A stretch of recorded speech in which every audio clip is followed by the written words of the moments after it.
My name is Tracy Gibbs.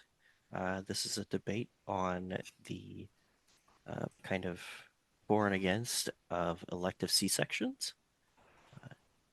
I will be representing the against side, and this is, I guess I can't really see my hands in this, my colleague, Nicolette Desmond. Hi, class. I am Nicolette. I will be going for the for side of the debate for the elective C sections. Okay. Um, so starting off, we'll kind of just do initial comments for the against side, and then we'll have a debate, and then it'll be kind of the vice versa. Um, with that being said, uh, being the against, we've kind of just went over and looked at various resources, most of which have a lot of information related to the maternal outcomes. Um, in regards to short-term maternal outcomes, um, there have been a lot of different debates related to this, but the kind of big note for C-section in general would be that there's a increased chance of hemorrhages. Um, there's a clinically important increased chance in bleeding complications compared to vaginal delivery. Um, there's also an increased likelihood of maternal death. In some cases, that's 3 times as great as a vaginal delivery. With that as well, there's also um, some chances of further complications, such as peripartum hysterectomies coming on later on, um, compared to, once again, vaginal delivery. The long-term effects for a elective C-section can include what's known as a placenta accreta in future pregnancies as compared to those who have had vaginal births. Uh, there's also a increased recovery time due to the complications regarding cutting through multiple layers of uh, tissue and fascia. There's a increased chance of the incision itself um, because it is a new piece of tissue that has grown. If there's not enough time between one birth and another, uh, the growth of another child could cause the C-section scar to actually open up and tear. Um, there's also a marked chance that the second child, um, if born by C-section as well, can have a greater chance of being stillborn.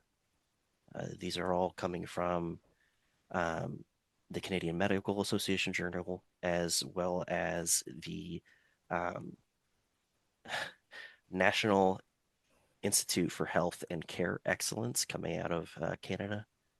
Or sorry, London. And there's also kind of the market social implications related to cesarean delivery. There's the kind of uh, not natural viewpoint that many will have. This can create sometimes, depending on the culture um, or expectations, even the kind of uh, downplay of the effort that was put into it, sometimes causing further stress for the mother, um, possibly even contributing to other issues that aren't noted in a lot of studies. And that's all I've got. Well, you make great points on your side of the debate. Um, I think your point of there's so many complications potentially that could happen,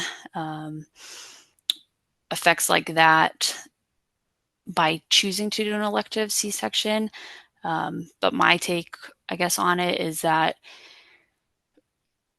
most women are not going to have that second child, second or third child, um, based off of how their birthing plans have gone within the first or second child. Um, in one of the articles that I reviewed on PubMed, it showed that 24% of women elect to have C-sections after their first vaginal birth. And this was due to the trauma that was ensued, and also by the fact that they didn't feel like they had the informed decision making of their own body. Um, so my side, I focus more on the maternal aspect of their body autonomy, and how that kind of played into the lifelong effects if they were forced to have a vaginal birth instead of being allowed to make the decision to have a C-section. Um, there is a real term for fear of labor that women can have. And I kind of tied this to what we've been reading with Eric Erickson's 8 stages, um, and broke this down into the family, child, and life event stages. So I believe that women should have the right to choose to have an elective C-section.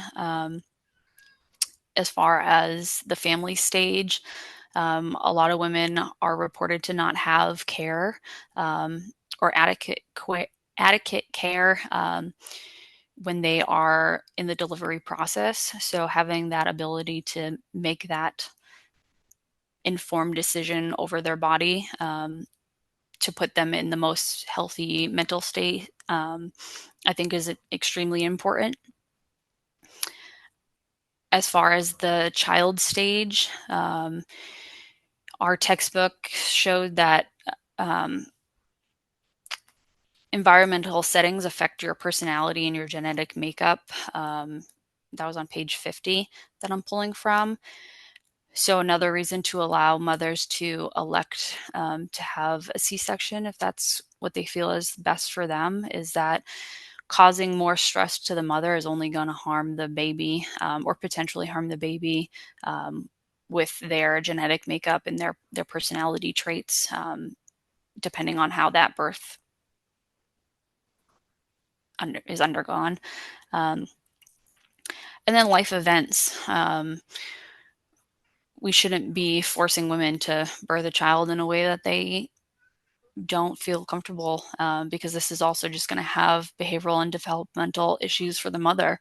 Um, if we are forcing these women to have a form of birth plan that's not what they are wanting, then this could ultimately affect them with postpartum depression, postpartum anxiety, have them have um, a limiting connection to their baby, because of that birth trauma.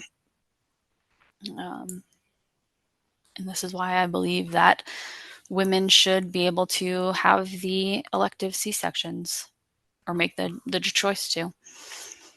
Okay. I mean, there's a lot of really, really good points there.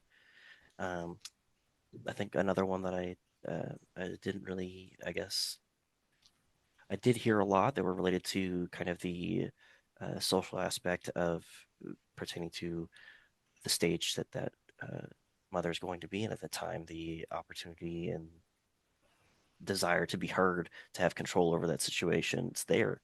Um, the one thing that I didn't hear though was the kind of economic um, hardships related to it. Usually, when it comes to a elective C-section, there's usually the upfront costs that come with that that are usually much greater than an emergency C-section, depending on insurance mostly. But usually an elective surgery or elective delivery um, is usually much more expensive. And so that kind of comes at a major cost to the family, which may end up causing future problems down the road and may not be as beneficial. Um, so that's something that I think should be considered. Um, and I would kind of like to hear what you have to say about that. So you make a great point on that. And there was one of the articles that will be in the our bibliography reference page is that a lot of women, even though yes, it's an economic strain or economic strain, they still felt like they wanted to have that choice to have the C-section because when they were forced to have the vaginal, they didn't feel like they were supported or they weren't given the best resources um, in that environment. So they felt like they were having better care by opting to have an elective C-section versus just doing it vaginally. Right. Well, I don't have much else to debate with that. Um, I think if it came down to um, any situation, it's ultimately up to the person to decide. Um, Even though I am arguing against, that does not show my actual position on this subject. Being a father myself, um, I have had plenty of discussions, and I can understand your side of the discussion very well. So, um, hopefully, my side of the discussion has been at least eye-opening for some aspects of it. But um, thank you. Definitely, he brought some great points. So um, it's a tough topic. So That's it, everybody. Thanks for watching.